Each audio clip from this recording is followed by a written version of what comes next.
to, and I call the member for Hunter. Thank you very much, Mr Deputy Speaker. Well, how does one sufficiently and comprehensively pay tribute to the great E.G. Whitlam in 5 minutes? The reality is one doesn't. One couldn't possibly hope to. You would need at least 20, Mr Deputy Speaker, and then, of course, that would not be enough. But I say 20 because I think we need to talk about Gough through 4 lenses. First, Gough the Prime Minister. Second, Gough the parliamentarian. Third, Gough the party member, that is the Labor Party member and party leader. And fourth, Gough the human being. And an honest, compassionate man he was, dedicated to equity and social justice, not only in this country but right around the world. Gough was, by any measure, one of Australia's greatest Prime Ministers. The history of the Federation, I've no doubt, will treat him well. I wish just as well known were the myths, particularly around Gough's economic management. It is very true to say that Gough came to office just as the long boom was coming to a close, and there's been much talk about the December 72 OECD report, which pays testament to that proposition. He also faced 2 very, very significant oil shocks and came to office at a time when the EU was enlarging and all the consequences that had for the nation's economy.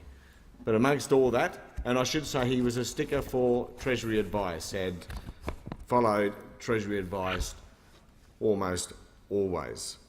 He also, amongst all of that, of course, saw a need for economic reform and began to dismantle the then outdated and economically destructive tariff system, which was making Australia so inefficient, and in doing so paved the way for further economic reform and further economic restructuring.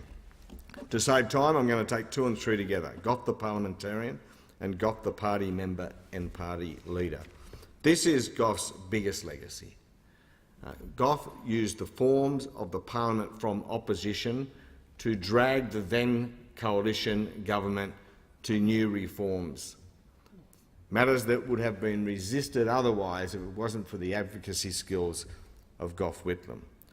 Gough also brought the Labor Party into the modern era, making it electable again after more than 2 decades in the wilderness. And it wasn't easy, Mr Deputy Speaker. It wasn't easy at all.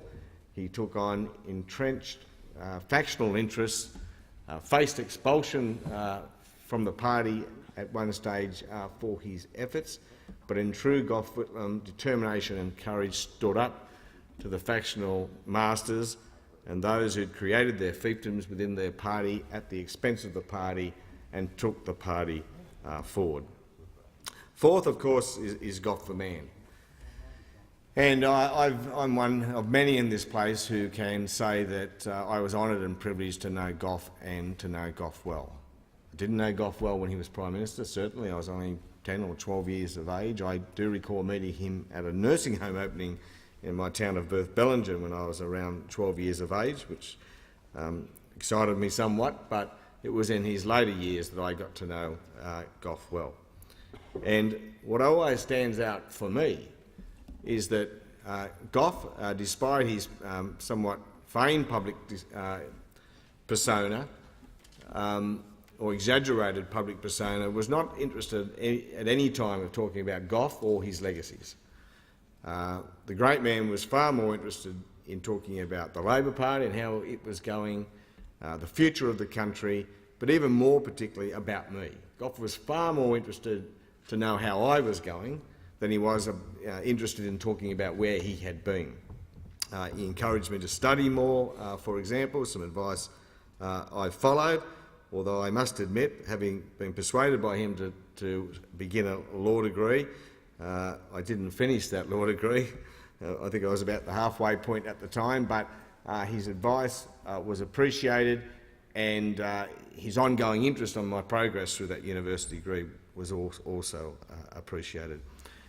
One small anecdote I still recall very fondly from the time I was Defence Minister being contacted by my good friend and Goff's son's Nick to inquire as to whether there were any Ventura bombers still airworthy in the country, because the family was starting to think about Goff's farewell, and they thought Ventura, if one was still airworthy, might have made a nice touch as a fly past at his farewell.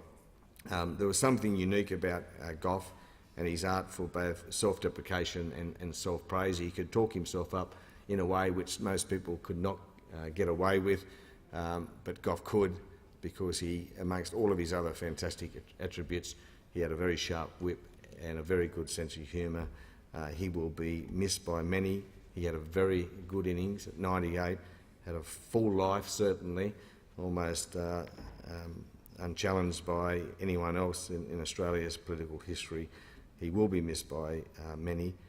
I will certainly miss him, but what he did for his country, he can be very proud of, and certainly his family can be very proud of, and I again extend my sympathies to his family.